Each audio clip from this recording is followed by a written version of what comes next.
नमस्कार। सभी राम भक्तों को राम राम। आज के प्रसंग में वशिष्ठ मुनि को देखते हैं और उनकी चर्चा करते हैं। वशिष्ठ मुनि कौन हैं? तुलसीदास जी कहते हैं, कुल इष्ट सरिस वशिष्ठ पूजे, बिनय करे आशीष लही। जनक विवाह के अवसर पर सबों की पूजा करते हैं तो वशिष्ठ को कुल इष्ट सरिस जान के उनकी पूजा करते हैं। तो वशिष्ठ को कुल इष्ट जाना मतलब वशिष्ठ ना केवल राम के कुल के इष्ट हैं, अपितु जनक जी के लिए भी उनके कुल के इष्ट के समान हैं। वशिष्ठ मतलब जिनके मन में कुल का इष्ट बसा हुआ है, वो वशिष्ठ हैं। वो गुरु जिसके मन में कुल का इष्ट बसा हुआ है। और कुल क्या है? किसका कुल है? तो इसमें तुलसीदास जी जगह जगह पर कहते हैं कि भानुकुल भूषण, राम को भानुकुल भूषण कह के संबोधित करते हैं। तो भानुकुल है मतलब सूर्य का कुल, उसका इष्ट जिसके मन में बसा हुआ है वो वशिष्ठ है। सूर्य का कुल का क्या मतलब?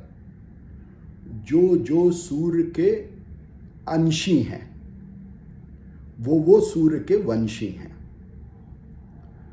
सूर्य के बिना, उसकी किरणों के बिना, उसके प्रकाश के बिना इस धरती पर मनुष्यों का, पशुओं का, पेड़ पौधों का, किसी का जीवन संभव नहीं है। तो ये सब सूर्य के अंशी हैं और इन सबों का इष्ट जिसके मन में बसा हो वो वशिष्ठ है। अब देखते हैं कि जब सारे मनुष्य, पशु, पौधे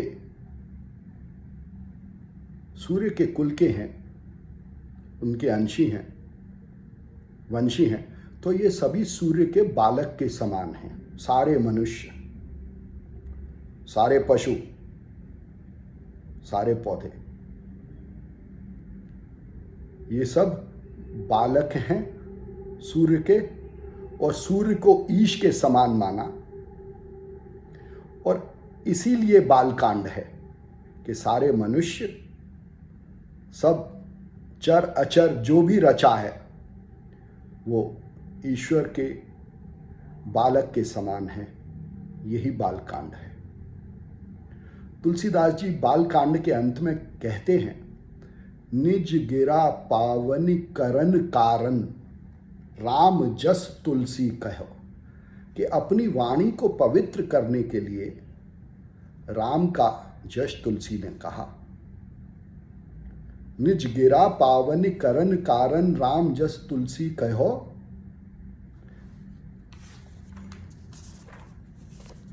रघुबीर चरित अपार बारिद, पार कभी कौनेल है। रघुबीर का चरित अपार है। वो रघुवीर जिनका विश्व रूप है, वो रघुवीर जिनका मानव रूप है, वो रघुवीर जिनका आत्म रूप है, उनका चरित्र अलग अलग रूपों में अपार है। इसीलिए किसी से कहा नहीं जा सकता, कोई कभी उसके पार नहीं पा सकता। उपबीत ब्याह उछाह, मंगल सुनिज सादर गावही। जो इस चरित्र जो इस चरित्र को गाते हैं, सुनते हैं और भगवान राम को, ईश्वर को उसके साथ रहते हैं, उसके साथ संबंध जोड़ते हैं ब्याह का, उसके साथ प्रेम करते हैं, वो प्रसाद में, वो राम के प्रसाद में अपने शरीर को, अपने मन को, अपनी बुद्धि को, अपने विश्वास को यथा अनुसार पाते हैं। और यही आखिरी लाइन में कहते हैं, वै देहि राम प्रसाद ते जन सर्वदा सुख पावहीं। तो जो जैसा भगवान का स्पर्श करता है, परस करता है, उसको वैसा प्रसाद मिलता है। सिय रघुबीर विवाह जे सप्रेम गावह सुनहि, तिन कहूँ सदा उछाह मंगलायतन राम जस। तो मनुष्य जो सीता का रूप है और राम जो ईश्वर का रूप है, इनका विवाह, मनुष्य का ईश्वर से संबंध, इसको जो सप्रेम गाता है और सुनता है, उनको सदा ईश्वर के इस विश्व रूप से, मनुष्य रूप से प्रेम होता है और वो इस यश में, ईश्वर के इस यश में डूब जाता है। देखें, कोशिश करें। धन्यवाद।